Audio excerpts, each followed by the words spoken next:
My fellow Idahoans, the arrival of a safe COVID-19 vaccine in Idaho just a few weeks ago means we're in the final stretch of our pandemic fight.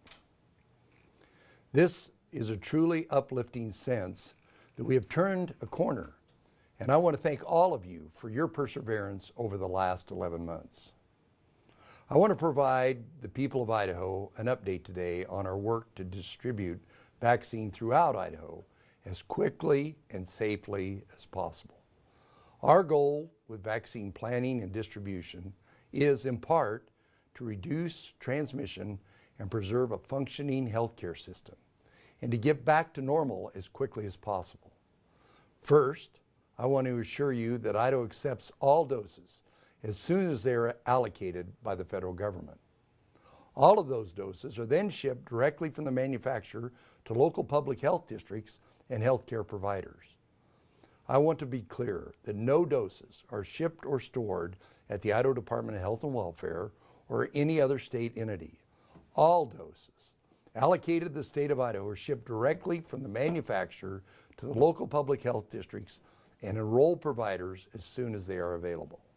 Our partners at the local public health districts, providers, and pharmacies are coordinating plans for their local areas.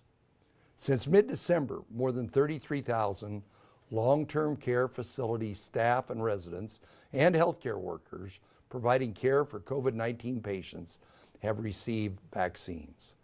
The bottom line is, vaccines are being administered safely and successfully in Idaho. We plan to accelerate the pace while ensuring a sustainable cadence of vaccination moving forward. When it comes to the vaccine rollout, I want to distinguish between the role of government versus the role of providers. As one of our healthcare advisors put it, the challenge is not getting vaccine to the hospital loading dock. Getting vaccine administered to people is much more complicated. The state of Idaho gets the doses and resources to the providers, and the providers get the shots in the arms of people who want it. Second, to our providers administering the vaccine, I want to assure you that there are ample resources available to you to get vaccinations administered as quickly as possible. The state of Idaho has received millions of dollars to ensure the efficient rollout of vaccine in our state. And simply put, there are no resource barriers. As of this morning, we have 247 enrolled providers that can administer vaccine across Idaho. We will be communicating with these hundreds of hospitals, pharmacies, and local public health districts and other providers in the coming day about our new plan to ensure you have a full financial support to administer the shots as quickly as possible so that we can build capacity and get Idahoans vaccinated. Third, to shine light on the vaccine distribution, we made a new dashboard available at coronavirus.idaho.gov. The dashboard shows by county the total number of people vaccinated and the total number of doses administered in that county. Additionally, we are actively building the dashboard to show how many doses have been shipped to each county as well, so providers and the public can compare doses shipped versus doses administered in their county. This is another step in Idaho's commitment to transparency through the pandemic. Lastly, I want to share with you my decision to adopt the recommendation of the COVID-19 Vaccine Advisory Committee last Friday. Idahoans aged 65 and over, along with teachers, school staff, first responders, and other frontline workers, will be included in the next phase of vaccine rollout. This will include an estimated 500,000 Idahoans.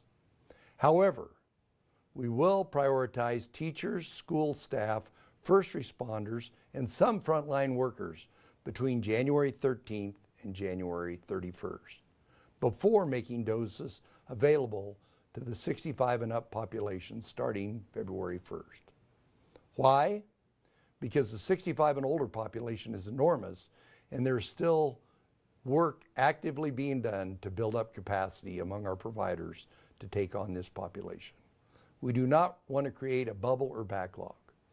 Once we get a handle on capacity, we will be able to get to the 65 and older population. Also, the health of our teachers is paramount to ensuring students can learn in the classroom where they deserve to be. To summarize, between now and the end of January, teachers, school staff, first responders, and some frontline workers will be able to access vaccinations.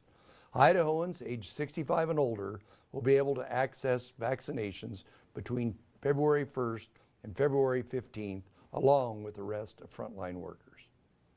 I want to thank the members of our COVID-19 Vaccine Advisory Committee, made up of Idahoans, for helping me make decisions about who should be prioritized for the limited vaccine. I encourage Idahoans to continue to access up-to-date vaccine information at coronavirus.idaho.gov. In addition, immediately following my announcement, Health and Welfare will host their weekly media briefing that you can watch online. The weekly briefings will continue to be held on Tuesdays at 2:30 p.m. Mountain Time. Thank you, and God bless.